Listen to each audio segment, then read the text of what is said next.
É maravilhoso, amados, como já falamos, estar na casa do Senhor, em adoração, louvor, com alegria, satisfação e felicidade. E é muito importante quando nós, assim, amamos estar na casa do Senhor. Devemos vir aqui com alegria, com disposição de nos aquebrantarmos diante de Deus, de estarmos sempre buscando aprofundar a nossa comunhão com Ele, para que Ele tenha liberdade, para que o Espírito Santo haja em nossa vida conforme o propósito dEle. Então, precisamos ter uma vida quebrantada diante de Deus e estar sempre buscando na palavra de Deus toda a orientação para a nossa vida, para as nossas atitudes e para as nossas ações e reações diante de tudo o que vem diante de nós. E a palavra de Deus nos deixa exemplos maravilhosos. Exemplos de homens comprometidos, de mulheres comprometidas com Deus, no entanto, humanos, como nós. Isso nos mostra que mesmo nós, sendo humanos, estamos sujeitos a falhar, a errar, mas a graça e a misericórdia de Deus está sempre sobre a nossa vida.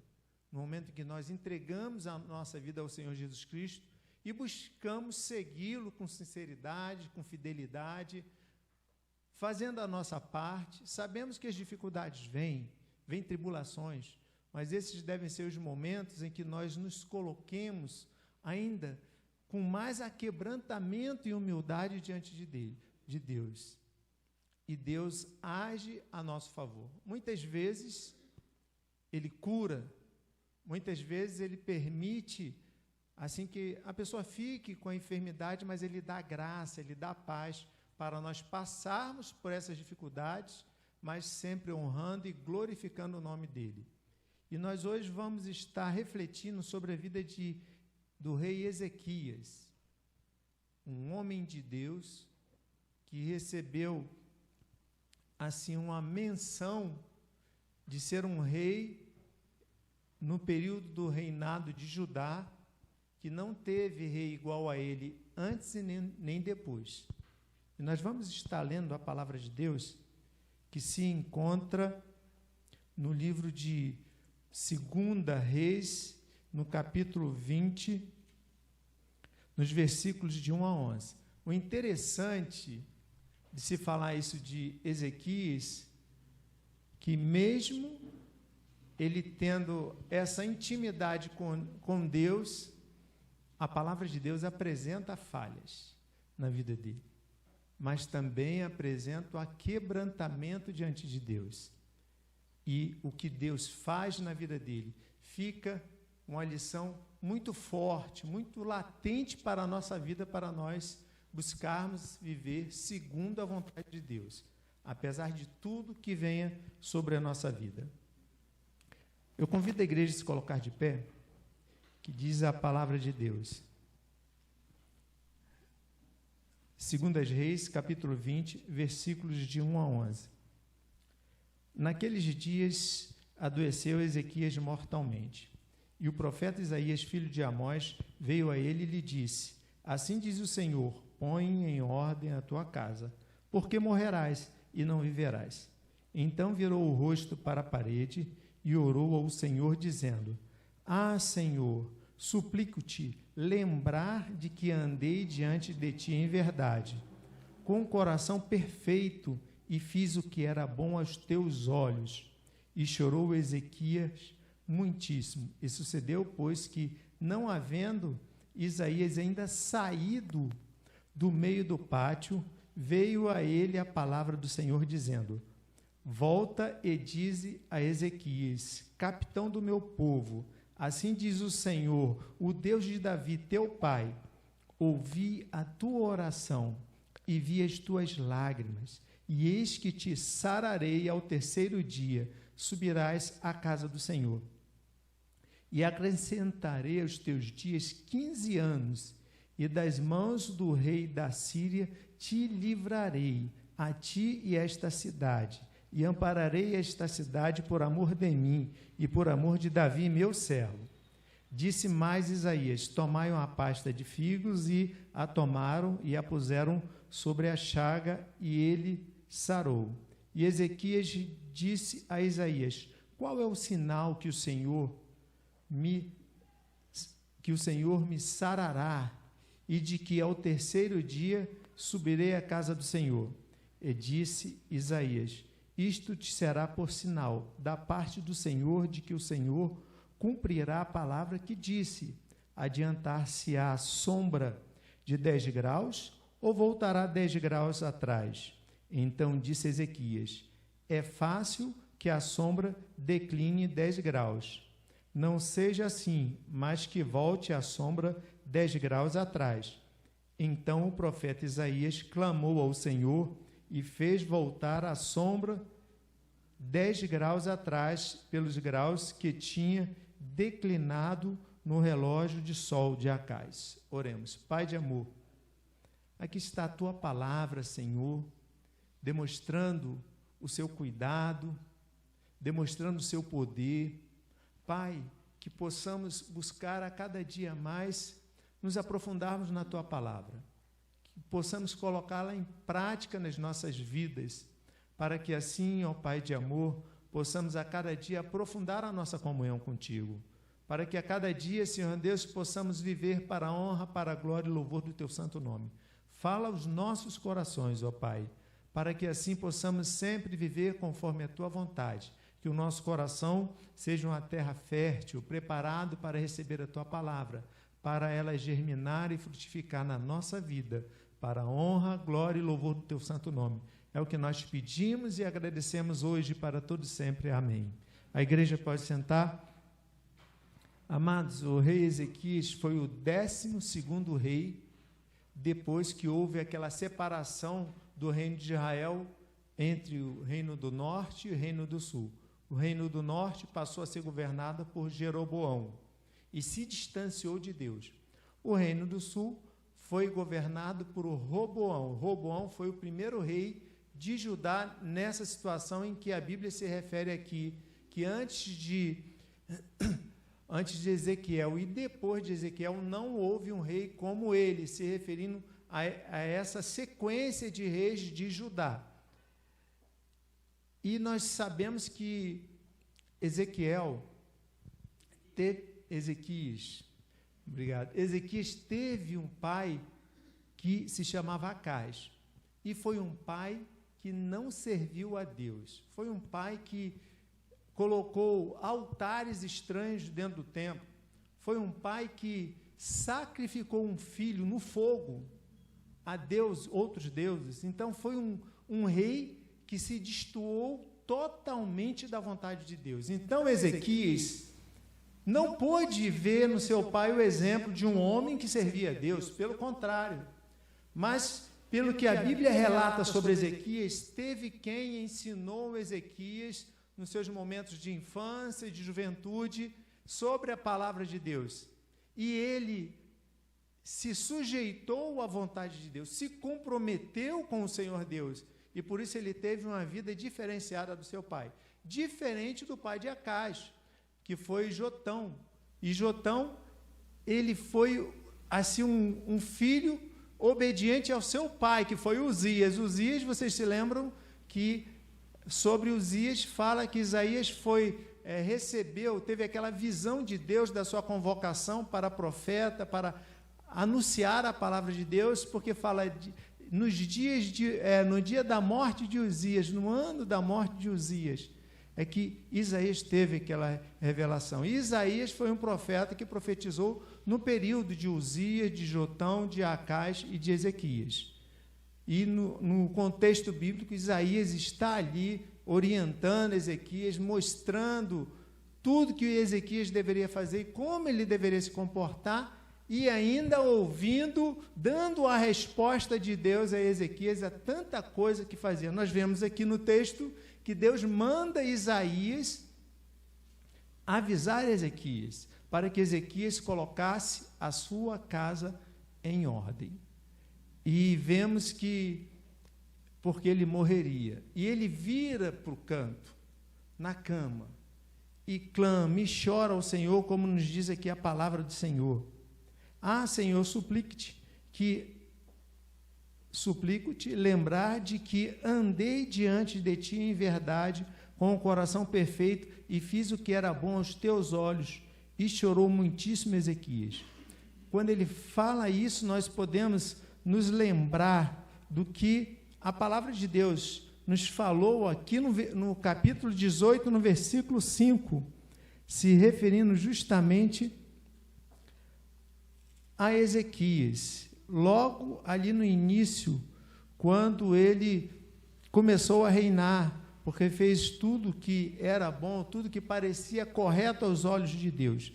Como diz aqui no versículo 3, capítulo 18, 3, e fez o que era reto aos olhos do Senhor, conforme tudo que fizera seu pai Davi. O 5, versículo 5.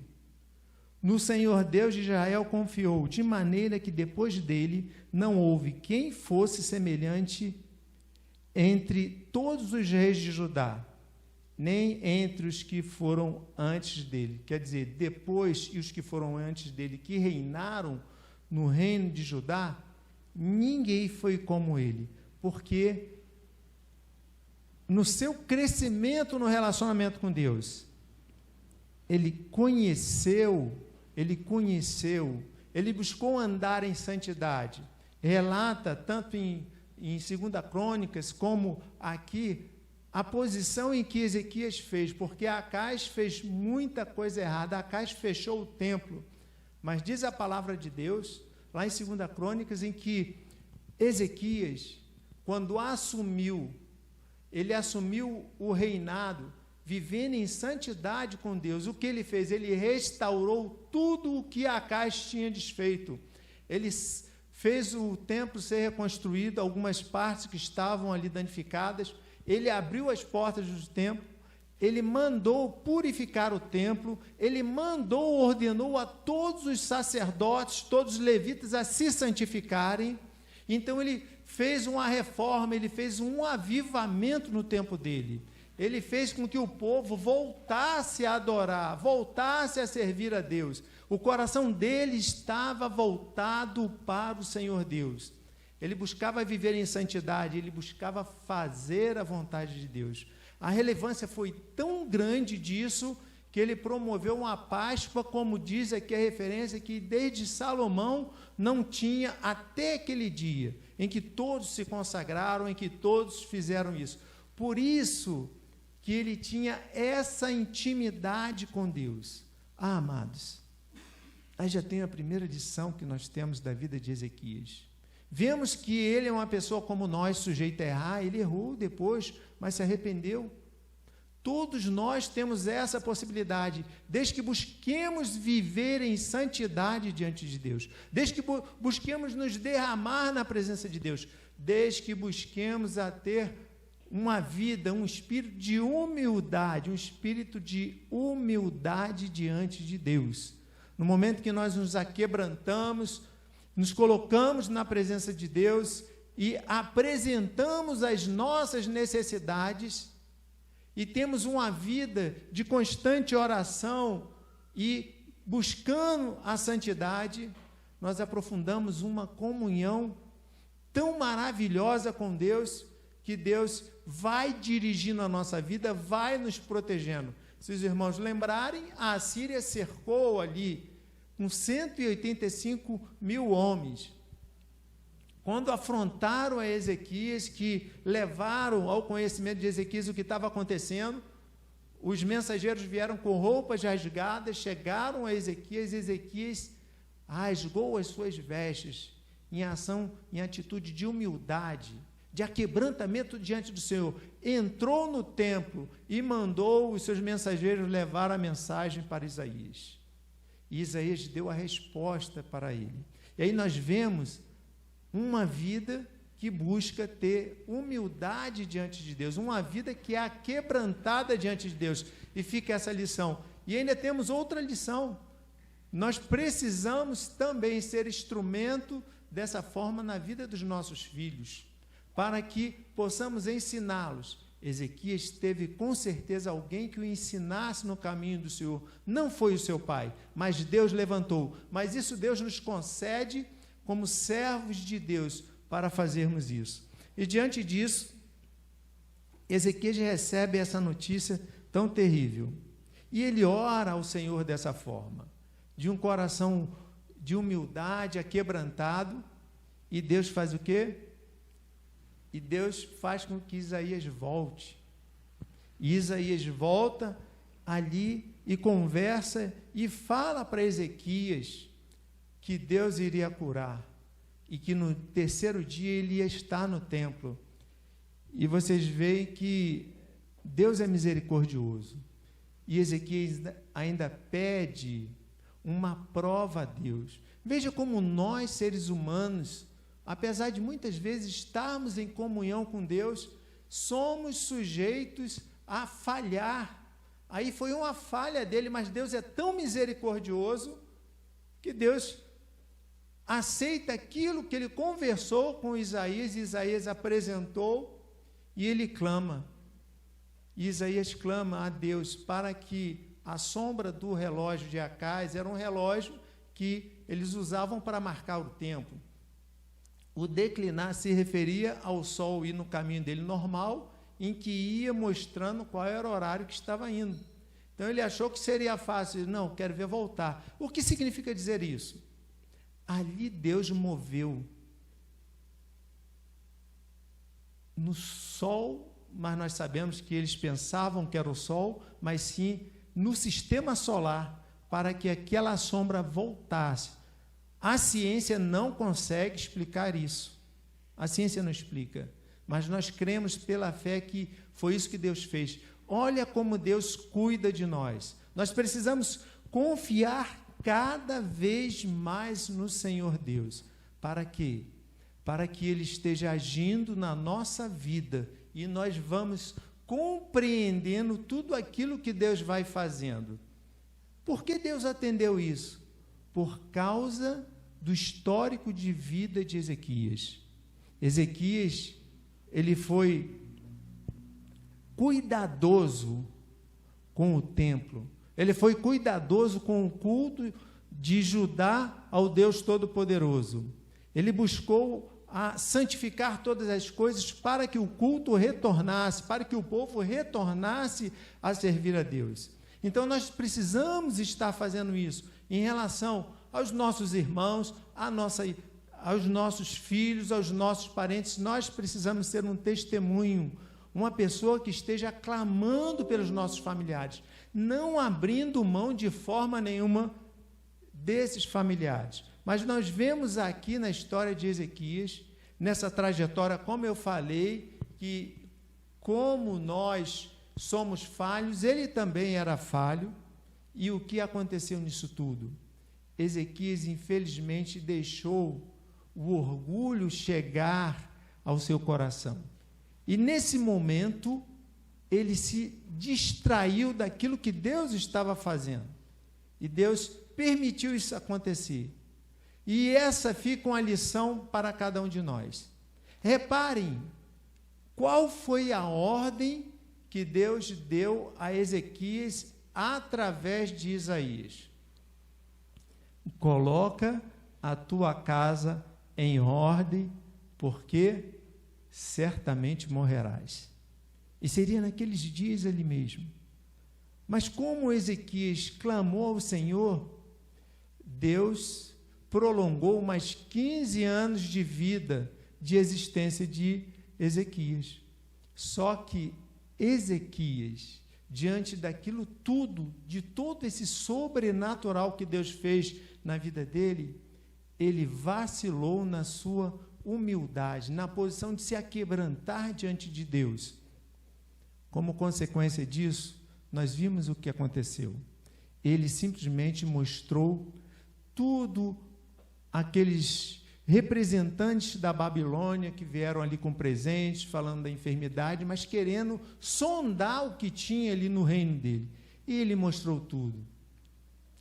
E aí Deus manda Isaías ir a ele. Reparem que ele esqueceu do detalhe que Deus mandou com que ele colocasse a sua casa em ordem. Nós podemos ver aí essa referência que Deus ali já estava tratando na humildade do coração dele, por tudo que ele passaria, mas ele vacilou. Amados, nós precisamos buscar, sim, colocar sempre a nossa casa em ordem. Mas para nós colocarmos a nossa casa em ordem, a primeira coisa que nós precisamos fazer é colocar a nossa vida em ordem diante de Deus. Nós precisamos sondar o nosso coração, se não há um sentimento de orgulho, se não há um sentimento, uma atitude de desobediência àquilo que Deus já tem falado para nós, aquilo que o Espírito Santo já tem mostrado para nós. Nós precisamos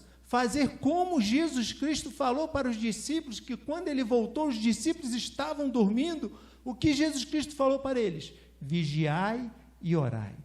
Nós precisamos estar vigiando o tempo todo, amados. Se nós não vigiarmos, e se nós não estivermos numa constante vida de oração diante de Deus, nós vamos cair, nós vamos falhar, nós vamos errar. Então, nós precisamos ter essa vida de vigilância, de submissão, de confiança, buscar ter essa vida de santidade através do conhecimento da palavra de Deus. Vocês veem que a vida de Ezequias nos dá exemplos de comunhão, santidade com Deus, mas depois de fragilidade diante das coisas que acontecem, e depois vem o orgulho. Nós não podemos deixar o orgulho tomar conta da nossa vida, porque se nós deixarmos, nós iremos cair.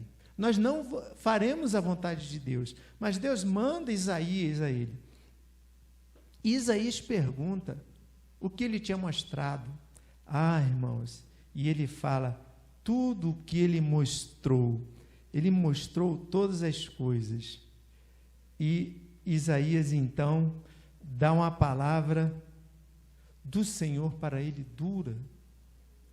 Nós vemos isso no capítulo 20, no versículo 16, 17 em diante. Então disse Isaías a Ezequias: ouve a palavra do Senhor. Eis que vem dias em que tudo quanto houver em tua casa e o que entesouraram teus pais até o dia de hoje será levado à Babilônia, não ficará coisa alguma, disse o Senhor. E ele continuou no versículo 18, vejam só, um momento de vacilo de Ezequias, um momento que ele não compreendeu que naquele momento era um momento dele se humilhar. E quando aqueles representantes da Babilônia chegassem diante dele, o elogiasse e fizesse tantas coisas, ele se engrandeceu no seu coração. É como ele teve esse sentimento, está vendo, isso tudo aí eu que fiz, ó. E não foi. Foi o Senhor Deus que fez através dele no momento em que ele se aquebrantou.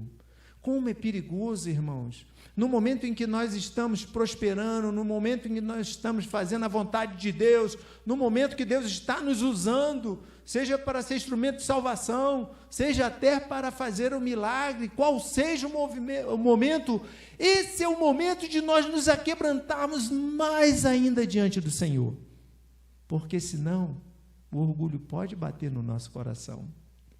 E pode vir esse mesmo sentimento que aconteceu nessa situação na vida de Ezequias. Veja como Ezequias tinha aquela intimidade profunda com Deus. Deus realizou milagres através da vida dele, do clamor dele. Um anjo matou 185 mil guerreiros da Síria. Eles voltaram. Deus o curou. Deus o usou para fazer aquele avivamento no povo, trazendo o povo de Judá de novo à comunhão com ele, a servir aquela Páscoa, aquela celebração da Páscoa tão maravilhosa. O povo se quebrantou, mas o orgulho acabou chegando no coração dele.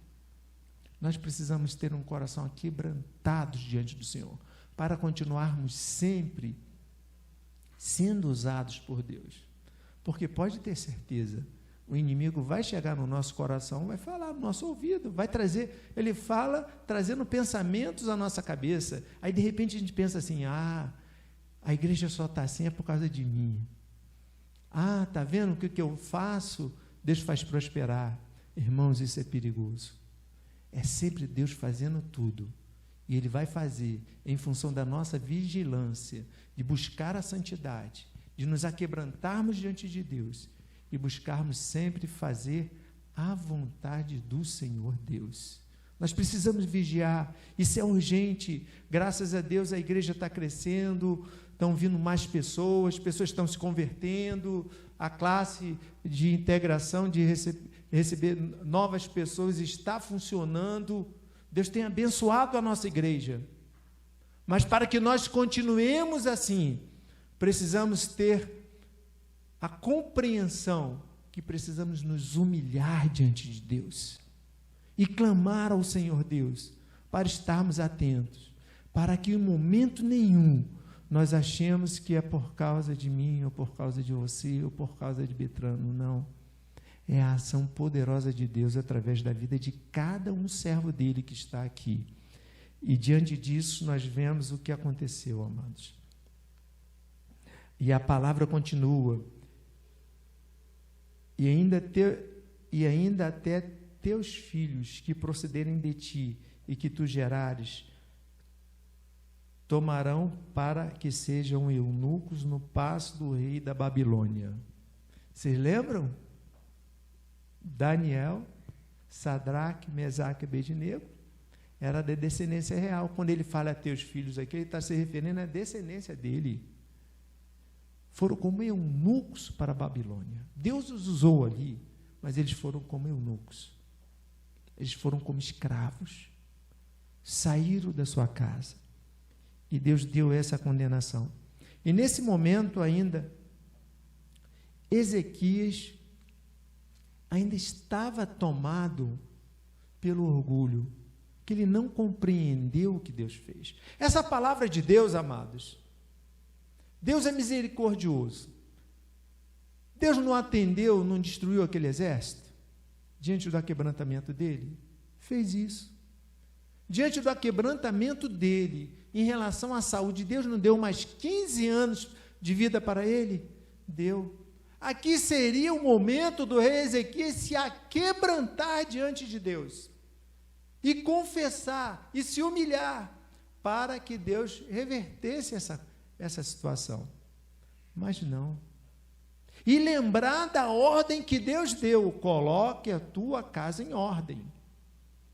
Ele não lembrou disso. Ali, sabe o que aconteceu? Por isso que nós temos que tomar cuidado com o egoísmo. Ali o egoísmo estava controlando o coração e o pensamento de Ezequias. Porque olha só o que ele disse. E olha que era um homem que tinha intimidade com Deus. Veja só, meus irmãos, como nós devemos vigiar, senão nós vamos falhar da mesma forma que ele. Nós não podemos deixar o egoísmo tomar conta da nossa vida, porque senão nós vamos nos afastar da comunhão com Deus. Olha o que ele disse. Então disse Ezequias a Isaías: boa é a palavra do Senhor que disseste, levar os seus descendentes como eunuco para lá? Toda a riqueza, tudo que Deus tinha proporcionado em Judá acontecer. Era um momento de aquebrantamento, mas a preocupação dele estava apenas consigo mesmo. E ele disse assim, e a palavra do Senhor que disseste, boa é, né? Disse mais, e não haverá, pois, em meus dias paz e verdade? Veja que palavra terrível. O que ele fez? Estava se preocupando apenas consigo mesmo. Não se preocupou com a sua família, não se preocupou com o que Deus tinha falado para ele colocar em ordem a sua casa. Amados, nós precisamos vigiar muito para cumprirmos aquilo que Deus fala aos nossos corações. Reconhecemos que somos falhos, mas o segredo é nos aquebrantarmos diante do Senhor, para que Ele trate dos nossos sentimentos e Ele nos levante para a gente seguir. Mas aqui Ezequias não fez isso. Mas nós temos, nos mostra no livro de 2 Crônicas, no capítulo 32, 26, que Ezequias, depois dessas palavras, ele se arrependeu. Não só ele, mas todo o povo. Ele se arrependeu. Capítulo 32, versículo 26. Aqui em 2 Crônicas ele vem narrando a mesma história, mas de uma visão, e esses textos se completam. Vamos ler a partir do 24, 32, 24. Naqueles dias Ezequias adoeceu mortalmente e orou ao Senhor, o qual lhe falou e lhe deu um sinal. Mas não correspondeu Ezequias ao benefício que lhe fora feito, porque o seu coração se exaltou, por isso veio grande ira sobre ele e sobre Judá e Jerusalém. E Ezequias, porém, se humilhou pela exaltação do seu coração. E ele e os habitantes de Jerusalém, e a grande ira do Senhor não veio sobre eles nos dias de Ezequias. E teve Ezequias riqueza e glória em grande abundância, e aprouve-se de tesouraria, prata, ouro, pedras preciosas, especiarias, escudo e tudo mais, e ele ainda continuou fazendo a obra.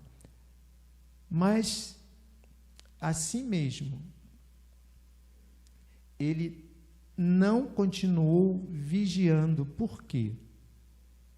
Porque ele não colocou a sua casa em ordem. Lembre-se, Deus deu mais 15 anos de vida de Ezequias. A Bíblia não fala de nenhum filho até então. O filho que fala de Ezequias foi Manassés. E vocês sabem com que idade, quando Ezequias morreu, Manassés começou a reinar? Com 12 anos. Se Ezequias teve 15 anos de prolongamento de vida, e Manassés começou a reinar com 12 anos, tem apenas uma diferença de 3 anos aí, né? Isso quer dizer que Manassés pode ter nascido 3 anos depois de Deus ter feito isso. Mas Ezequias não colocou a sua ordem na casa. O que nós entendemos? Ezequias não passou o ensinamento que ele tinha recebido para o seu filho Manassés. Ele poderia até passar, porque a Bíblia não relata, mas Manassés não recebeu esse ensinamento.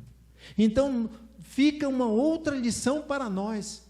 Colocar a nossa casa em ordem é nós não abrirmos mão dos nossos filhos, não considerarmos nossos filhos como caso perdido. Não, meus amados, vamos continuar de joelho, de rosto em pó, clamando pelos nossos filhos, para que Deus haja, para que Deus transforme a vida deles, mas também vamos nós ser instrumentos disso na vida dos nossos filhos. Vamos nos aquebrantar diante do Senhor, vamos tirar tempo de oração, vamos ser exemplo para a vida deles, para que Deus esteja colocando a nossa casa em ordem através da nossa vida, através do nosso testemunho.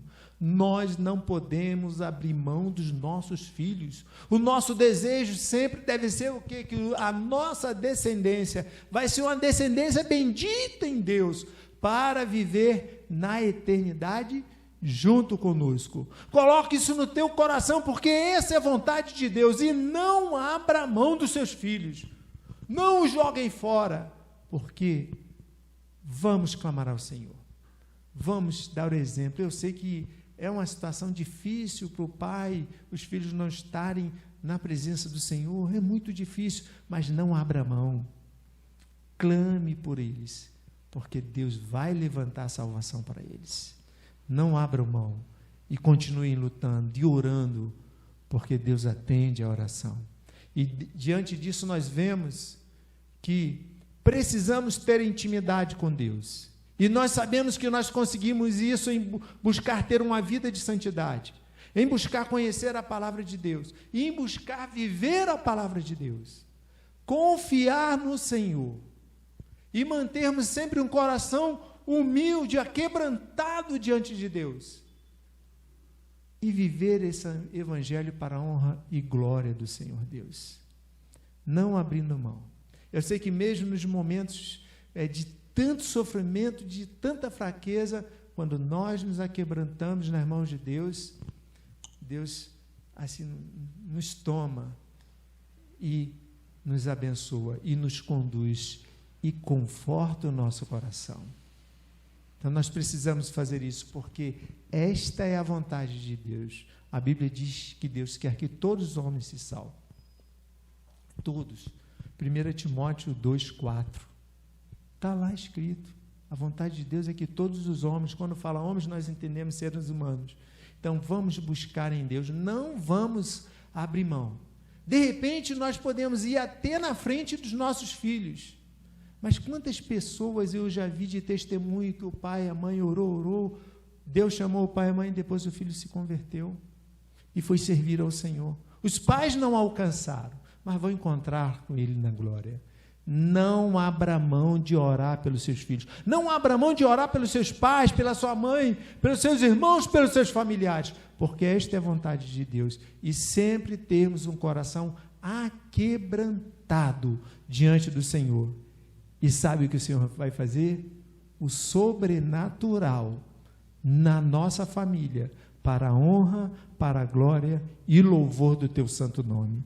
Que Deus assim continue nos abençoando, que Deus continue nos dando sabedoria e disposição para não abrirmos mão da nossa casa e mantermos sempre a nossa casa em ordem, clamando pelo Senhor, pedindo a Ele, para Ele intervir a nosso favor.